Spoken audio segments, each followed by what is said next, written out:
Hey everybody, how's it going? Welcome back to the channel. And today I want to make a video that is actually a pro iPhone video. Now, I released a video last week, right up here if you want to check that out. People were not all happy. I am not an Apple hater. I like Apple products. Let's talk about the stuff that Apple does so well that there is just no competition. Number one, the ecosystem integration. Come on guys, even if you hate Apple, you have to admit the Apple ecosystem has got to be the best ecosystem available. Now there are some ecosystems that are good. Samsung does an amazing job with their ecosystem, but come on. Apple is near perfection when it comes to ecosystems. Their iPad, their iPhone, their MacBooks, their Apple Watch, their Mac desktops. If you have an iPhone and you want to copy text and you see something on your phone, but then you want to switch over to your MacBook, you want to paste that text, you can do that. There's carryover between your phone and your MacBook. It's like they think about stuff that we need that we do not know we need yet. And the moment we need it, it's there. Part of this ecosystem is something like iCloud. It syncs your photos, your documents, your notes, whatever you have on your iPhone, your MacBook, your iPad, it's just all included. You can look at it, edit it on all your devices. It's seamless. And apart from iCloud, something that's also really important is AirDrop.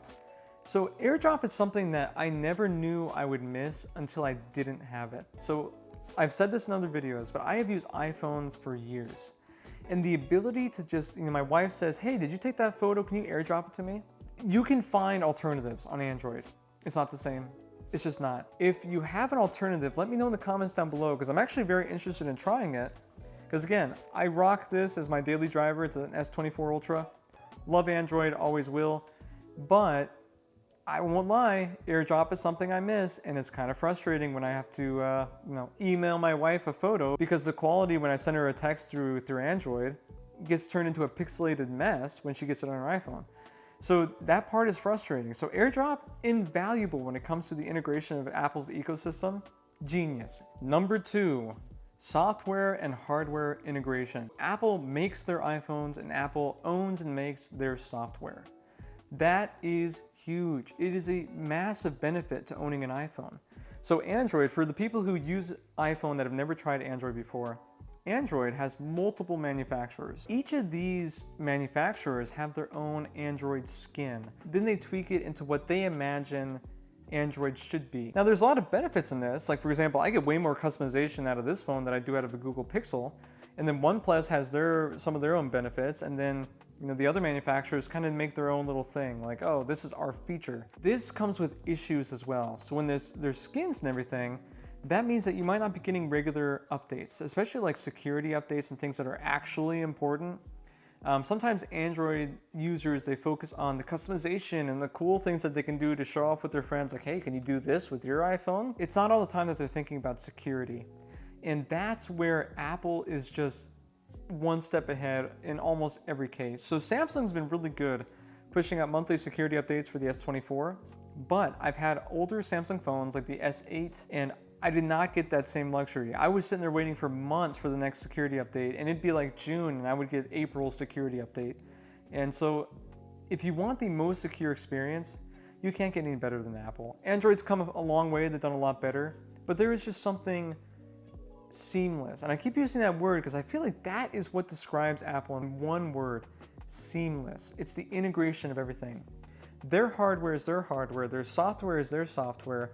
If there's a security threat in the middle of the month, they will push you an update. If for whatever reason there's a security threat every single week, you'll get an update every single week. Also, because they have the control over the hardware and software, their devices tend to last a little bit longer. Now I know the Android users out there and iPhone users as well, I know that there was that little oopsies that Apple had a while back. I'll put a photo or image here about how they were found actually slowing down older iPhones. Regardless, how many people in the wild do you see today rocking iPhone Xs? I even see people still with iPhone 7s and iPhone 8s on a regular basis. Like, it's not abnormal for me to see that because Apple provides up to 7 years of security updates. Now, to be fair, just recently Google and Samsung came out and they said, hey, we'll do software updates for 7 years. So they are starting to shift in that regard because they can see that people really care about privacy, they care about security, and because people are becoming more focused on helping the environment in a genuine way, not like the ways I talked about in my previous video, they want to keep their products for a longer time. It's better to keep your current car than to buy a new one for the environment. It's the same thing with cell phones. If you really care about the environment, it's better to keep your current cell phone as long as you possibly can than to get a new cell phone, regardless if it says made with recycled materials. Regardless of that, if you keep your current cell phone, it's better for the environment. So thankfully for Apple, and good on them, seriously, because of their constant security updates, their longevity of those security updates, a very old phone can be perfectly functional 5 to 7 years down the road. And apart from that, it's very clear. The build quality of Apple products are just incredible. You might be able to get an Android phone and, like, for example, a Google Pixel. I got no hate on the Pixel. I actually have owned many Pixels and I like Pixel. But you can't compare the build quality of a Google Pixel to an iPhone 15 Pro Max. You can't. And anybody who tries to, you're wrong. You're absolutely wrong. So while Google might say, I will give you software updates for 7 years, and Apple might say the same exact thing, which device do you think is actually going to last 7 years? Exactly. I would trust, if I had to guess, Apple devices will look just as good 7 years from now. And a Pixel device, I haven't had that experience. All of mine have broken. All of mine have looked like garbage after a few years. My experience, Apple has just been way better in keeping their products a high quality so they actually physically last longer. So again, the hardware lasts longer in Apple from my experience, and the software is just as good or better than other Android manufacturers. Apple, you just do things right. Number 3, security and privacy. I think it goes without saying, and actually that's an interview question I plan on doing here pretty soon when we go out to Cocoa Beach to do more street interviews, is I want to ask people on a scale of 1 to 10, how much do you trust Google? And then ask them on a scale of 1 to 10, how much do you trust Apple?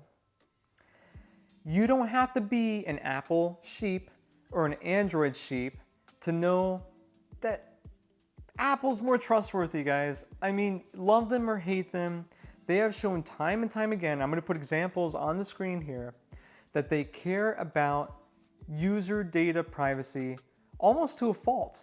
Almost to when they had the criminal activity with the FBI, they fought them up until the court decided what they had to do with that. So when you think about it, Apple has shown with their words and their actions that they care about this. And that's something that to me is important. Because it's one thing when somebody tells me they're going to do something, it's another thing when they spend money and resources actually doing it. Now, with that said, there was a little issue with the iCloud and the photos popping up that were, supposedly deleted. That's going to be talked about in a future video. But taking that out of the scope of this video for now, Apple has showed over and over again that they take your privacy seriously. They want your data to be protected, and they've taken multiple measures to do so, and they do so with their actions. And for that, I can say I do trust Apple for the most part. But what do you think? Do you trust Google more than you trust Apple? And let me know, are you an Android user? Are you an iPhone user? Who do you trust more and what device do you use? I want to hear your comments down below. I'm genuinely curious about this. I'm an Android user. I trust Apple more than I do Google. That's just a fact. Biometrics.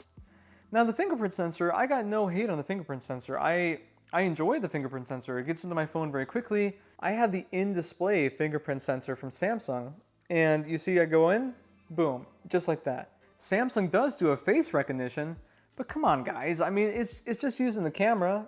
This is not, high tech like what Apple uses. Apple's face recognition, I remember when that came out with the iPhone 10, I think that was in 2017. When that came out, there was nothing like it. Absolutely nothing like it on the market. I mean, it was good. And I know people sometimes complain where they're like, oh, when it's dark in my bedroom at night, I can't have it read my face. I never had a single issue. If I had to choose, I would give anything to have Samsung get rid of the in-display fingerprint sensor. Yes, it looks cool. It looks futuristic. I look like, oh, look at me. I'm all high tech and it looks like Star Trek. That's cool. But if I could have Apple's Face ID up here, come on, it's way better. So hopefully you enjoyed this video. Please know I am not an Android sheep. I just buy Android and I buy Apple products. I just buy what I like, and I like tech. So I buy a little bit of everything. I like Apple. Apple's a good company. I have a lot of respect for Apple, but there have been times where I get frustrated with Apple. And I think like with any other company that we enjoy, that we are loyal to, we need to understand when to trust them and when to kind of take a step back and go, okay, let me think this one through. Okay, and Apple is not immune to that. There is no company that does it better. And if you think there's a company that does it better, name that company down below, because if it truly does it better, I will sell all my Apple products today and I will buy from that company because I want the best. And in my opinion, in these three things that I've mentioned, Apple is the best. If you enjoyed this video, please hit like down below, put your comments down below as well, and please subscribe so you can stay tuned for the next video that will be dropping next Friday. Hopefully one day I can do more than one video a week, but right now, I got a lot going on. So one video a week is the absolute best I can give you. And if I can do better than that, I will. So subscribe for more. There's much more to come, and I am so happy to have you on this channel. I will see all of you next time.